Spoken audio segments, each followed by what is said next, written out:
Welcome to V power news. ముందుగా headlines. Kurnool నగరంలో జరిగిన సగర, ఉప్పర ఎన్నికల్లో నూతన కర్నూలు జిల్లా అధ్యక్షుడు గోనబాయి గోపాల్ ఎన్నిక కావడం జరిగింది.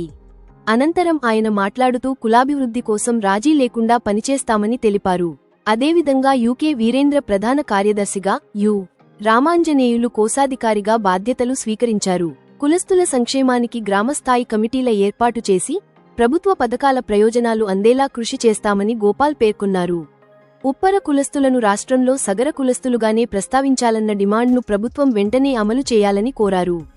రాష్ట్ర మంత్రి టీజీ భరత్, జాతీయ బీసీ సంక్షేమ సంఘం రాష్ట్ర అధ్యక్షుడు నాగేశ్వర యాదవ్కు ప్రత్యేక కృతజ్ఞతలు తెలిపారు.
ఇంకా చాలా పోరాడాల్సి వస్తుంది. ఎందుకంటే తెలుసు వారి సలహా తీసుకుంటే పెద్దారోపణం ఎలా జరిగిందో పెద్ద తుమ్మలం కూడా మీరందరూ అలాగే సాధించుకుంటే ఖచ్చితంగా.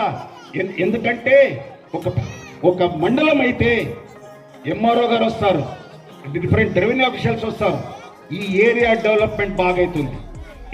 ఇంకా ప్రసిద్ధమైన పెద్ద తుమ్మలంలో మనం మంచి టూరిజం స్పాట్ రామ్ దేవాలయం గుడి, ఎప్పుడో 14 సంవత్సరాల ముందు కట్టిండే రామ్ దేవాలయం గుడి ఈ ఊరిలోనే ఉంది. సో అదే పార్థసారథి గారు తప్పకుండా మీ గుండెల మీద చేసుకుని నిద్రపోండి.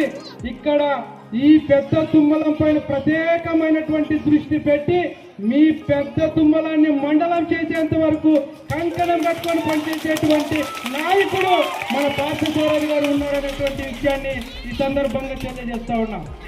గత 30 సంవత్సరాలుగా ఆదోని మండలాన్ని 4 మండలాలుగా విభజించాలని ఏ నాయకుడికి రాలేని ఆలోచన నా ఆదోని ప్రజలు 28 రోజుల్లో నన్ను ఎమ్మెల్యేని చేసినారు.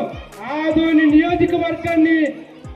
నియోజకవర్గ అభివృద్ధి చేసి నా రుణం తీర్చుకుంటానని రాత్రింబవులు మంత్రులతోటి, ముఖ్యమంత్రితోటి, ఉప ముఖ్యమంత్రితోటి నా ఆదోని నియోజకవర్గాన్ని 4 మండలాలు విభజించాలని కొట్లాడినటువంటి ఏకైక నాయకుడు మన ఎమ్మెల్యే గౌరవ పార్థసారథి గారి ఈ సందర్భంగా పెద్దవాళ్ళు చెప్పారు.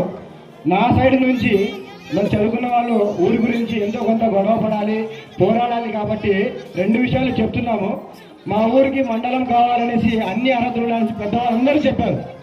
మండలం అయితే ఇంకెన్ని ప్రయోజనాలు ఉంటాయో కూడా ఒక 2 మాటలు మేము ముందు చెప్పాలనుకుంటున్నాను. ముందుగా మనం రోజు రైతులు అంటే వ్యవసాయం చేసుకుని కూలి పని చేసుకుని బతికే వాళ్ళం ఇక్కడ సాధారణంగా అందరూ ఉన్న వాళ్ళు, అవునా కదా? అలాంటిది మనకు ముఖ్యంగా ఇప్పుడు మనం గమనిస్తే మనకి ఎక్కడో ఆదోళనలో ఉంది అగ్రికల్చర్ ఆఫీసు కానీ ఇవన్నీ కానీ. ఏదైనా వర్షం బాగా పడుతుంది, ఆదోళన లేకుండా మనకి ఇక్కడ వర్షం తక్కువ పడుతుంది.